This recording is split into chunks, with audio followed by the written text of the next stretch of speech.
Angie, you haven't cropped out of the woodwork when it comes to local issues over the last, indeed, say 4 or 5 years. There's been a number of campaigns and issues you've been involved with. Could you just take us through some of those? That's right. I've been one of the lead campaigners in trying to save the State Cinema, as you know, Michael. I'm very much involved in education locally. I'm chair of governors at a school in Stifford and at St Clair's as well. I'm a special needs governor. I'm also a parent representative in Thurrock for children with special needs on several forums. I'm involved in lots of things, lots of fingers in lots of pies. And you've also, I guess, done your time in council elections standing in Orsett. So That's what experiences did you have there?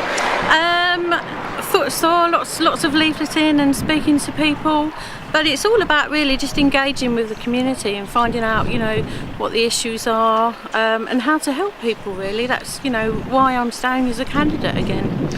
And here we are in Cramerville Street in Stifford Clays. Are there specific issues here that you're concerned about? Well, obviously one of the things was the antisocial issues, which has hopefully been dealt with in some ways with a dispersal order.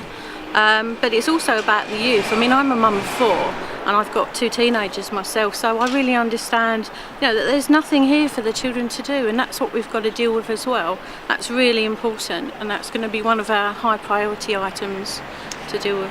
And I guess we can't help but, as we're filming, there are about 3 or 4 shops here in Cramerville all closed down, and I guess these economic issues must be important as well. Very much so, but it's also about engaging with our community and getting them on board and really making Thurrock a really great place to live again. I mean, I feel that the whole pride has gone out of Thurrock in many ways. I mean, it's an absolutely filthy place to live, as you know yourself.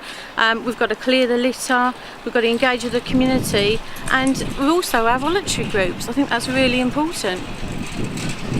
Why Labour? Why not Independent? Why not Conservative? Why Lib Dem? Why Labour? I think, there's to both sides nationally, there's issues you can agree with and disagree with. But Labour locally for me, as the social issues, supporting everybody really fairly and clearly, that's what I'm about. I'm there to represent people, and I think Labour do it very well, very clearly, and they're very supportive. You seem to have quite an organised team of councillors standing for re-election, those who are standing first time, those who are standing several times. It does seem like quite an organised team. You must be all quite hopeful of perhaps taking the council. I think we are, but I think as well it's not enough to say that we care. I think you've got to be out there, you've got to be doing things, you've got to listen to your community. And the good thing about Labour is that we all hold surgeries.